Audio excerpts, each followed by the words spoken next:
नमस्ते बच्चों। DAV MOIL public school Sita Sawangi e learning class में आपका स्वागत है। मैं आपकी नैतिक शिक्षा अध्यापिका अंजलि राघोड़ते। प्यारे बच्चों, आज हम कक्षा छठवीं की नैतिक शिक्षा पुस्तिका से पाठ 5 आर्य समाज के नियम इसे पढ़ने जा रहे हैं। आज हम आर्य समाज का पहला नियम समझ लेंगे। तो आइए प्रारंभ करते हैं आज का पाठ। प्यारे बच्चों, आर्य समाज के नियम केवल आर्य समाजियों के लिए ही नहीं है, बल्कि समस्त मानव जाति के लिए हैं। इनमें पक्षपात नहीं किया गया है। ये सब मनुष्यों के लिए हितकर है। ईश्वर के अस्तित्व को स्वीकार करना सब मनुष्यों का परम कर्तव्य है। तो आइए पहला नियम जान लें।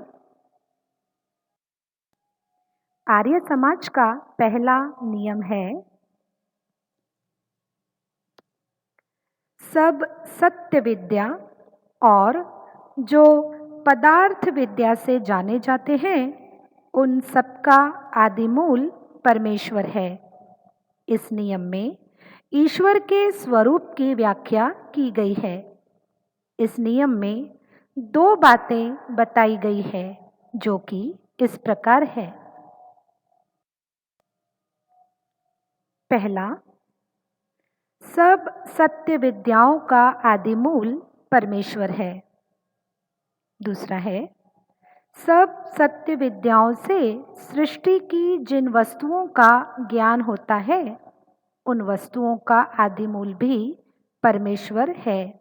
यहाँ पर एक बात स्पष्ट हो जाती है कि संपूर्ण सृष्टि का रचयिता केवल परमेश्वर ही है। आइए हम विस्तार से दोनों बातों को जान लेते हैं।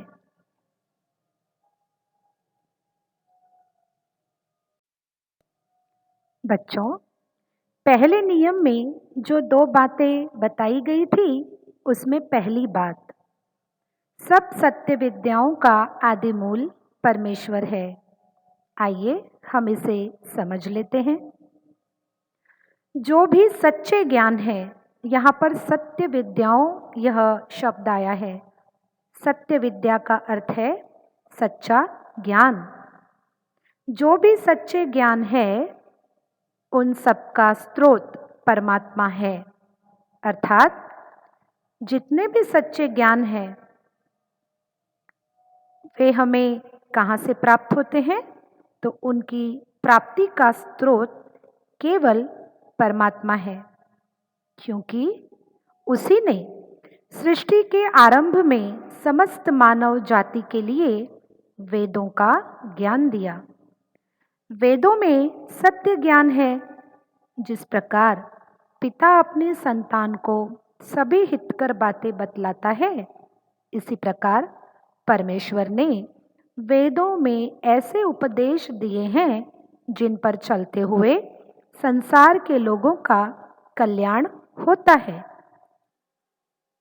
बच्चों, जैसा कि हमने अभी पढ़ा कि परमात्मा ने सृष्टि के आरंभ में समस्त मानव जाति के लिए वेदों का ज्ञान दिया। आपको पता है ना कि वेद क्या है? वेद सत्य ज्ञान है। वेद यह मनुष्य के जीवन को सच्ची राह पर ले जाते हैं, मनुष्य को जीवन जीने की कला सिखाते हैं। मनुष्य का आचरण और इसी के साथ वह परहित निस्वार्थ सेवा कैसे करे, यह भी बताते हैं। मनुष्य को वेदों के ज्ञान से ही तो सत्यासत्य की परख होती है और मनुष्य अपने कर्तव्यों की पहचान भी करता है और उनका निर्वाह करता है। संक्षिप्त में मनुष्य के जीवन में ज्ञान का प्रकाश फैलाकर अंधकार दूर करने का कार्य वेद करते हैं। बच्चों, मनुष्यों के ज्ञान में भूल हो सकती है और वह ज्ञान झूठा भी साबित हो सकता है, परंतु परमात्मा द्वारा दिया गया ज्ञान सीधा, सच्चा तथा भ्रम रहित है। आप भी यदि संकट के समय परमात्मा की उपासना करते हैं तो निश्चित ही आप अपनी मंजिल को पा सकते हैं। ध्यान के द्वारा, योग के द्वारा वेदों को भी समझा जा सकता है और अपने जीवन को एक नई दिशा दी जा सकती है। आइए पहले नियम में जो दूसरी बात थी हम उसे देख लेते हैं। दूसरी बात है, सब सत्य विद्याओं से सृष्टि की जिन वस्तुओं का ज्ञान होता है उन वस्तुओं का आदि मूल भी परमेश्वर है। मनुष्य विज्ञान के बल पर अनेक खोजें कर रहा है। इन खोजों के द्वारा उसने विद्युत शक्ति, अणु शक्ति, वाष्प शक्ति तथा रेडियम आदि पदार्थों का पता लगाया है। इनका भी आदि मूल परमेश्वर है। इससे तात्पर्य यही है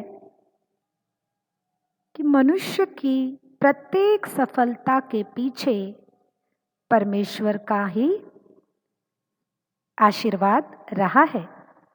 मनुष्य ने अनंत ब्रह्मांड में अनेक सूर्यों तथा अनेक ग्रहों का पता लगाया है।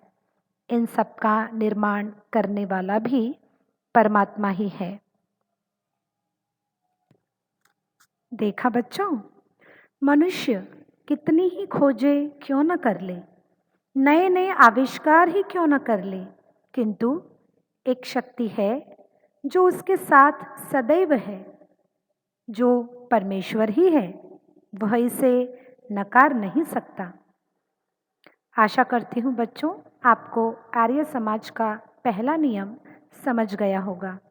आइए देखें अगले भाग में क्या है।